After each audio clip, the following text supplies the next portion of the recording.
Es vēlētos jūs informēt, ka šogad Saeimas namā pulcējās 3. jauniešu saeima. Šā pasākuma ietvaros tika nodibināta jauniešu Saeimas Baltijas asamblējas delegācija.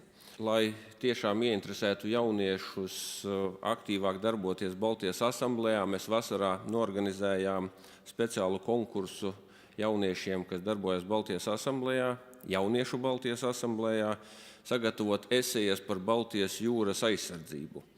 Un, kā mēs redzam, mums šodien visas dienas garumā kopā ar mums ir arī 3 jaunieši, kas ir šo eseju konkursa uzvarētāji. Un tā kā konkursā Jānis uzvarēja, tad viņam arī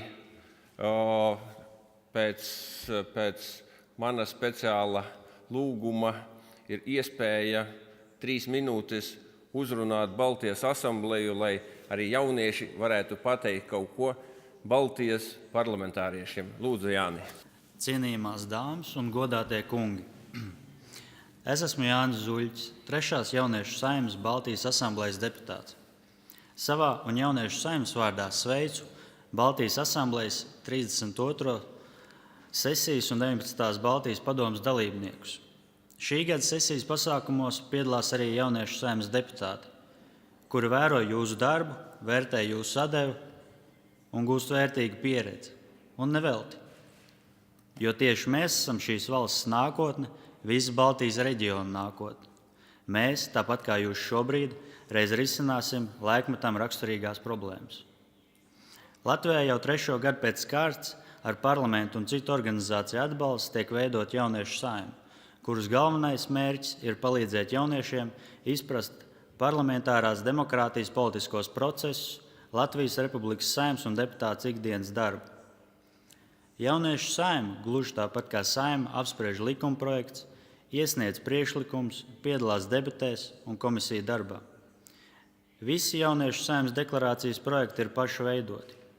Tajos ietvert jaunajiem deputātiem svarīgi priekšlikumi par to, kādai vajadzētu būt turpmākajai valsts attīstībai. Jauniešu saeima ātri ir ieguvusi popularitāti nevien jauniešu vidū, bet visas sabiedrības vidū.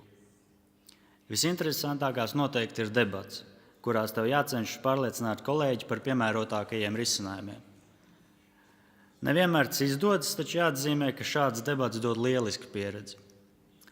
Arī jauniešu saeima saskata vairākas problēmas Baltijas reģionā. Dažas no tām ir atspoguļotas mūsu pieņemtajās deklarācijās. Piemēram, jau vairākus gadus mēs runājam par jauniešu fizisko sagatavotību, par izglītību un iespēju savas idejas izvirzīt Eiropas Savienības mērogā. Manuprāt, galvenās Baltijas reģiona problēmas ir vides aizsardzības, izglītības un infrastruktūras jomās. Konkrēti var minēt Baltijas jūras lielo piesārņojumu vai faktu, ka reģionā nav izcila augstskoļi. Šos jautājumus vislabāk būtu risināt strādājot kopā. Varbūt jāveido visā reģionā viena, bet izcila augstskola. Varbūt jāiegulda daudz lielāku līdzekļu pētniecībā un zinātnē, lai atklātu jauns veids, kā cīnīties ar piesārņojumu. Mēs jebkurā gadījumā iegūsim milzīgu pieredzi un zināšanas, kuras līdz šim mums nebija. Visbeidzot, savā un jauniešu saeimas vārdā vēlos pateikties visiem, kas ziedoja savus spēkus un zināšanas gadu no gada strādājot Baltijas asamblējā un Baltijas padomē, spēja dot milzīgu ieguldījumu reģiona attīstībā un labklājības celšanā. Paldies! Sajūtas, protams, bija dažādas. No vienas puses liels uztraukums, jo tomēr augsts amatpersonas atrodas šajā sesijā un visā pasākumā. Vēl lielāks uztraukums par to, ka pašam jāsaka runa ir noteikti. Tas nav vienkārši izdarāms tādu cilvēku priekšā. Par pašu iespēju jāsaka, tā ir lieliska iespēja. Tikpat labi iespēja, kā piedalīties jauniešu saeimā. Un šī iespēja radusies tieši pateicoties jauniešu saeimai, kuras laikā tika izveidot Baltijas asamblējā jauniešu saeimas vidū. Iespēja kaut ko šādu apgūt, tas ir vienkārši būtībā neaprakstām.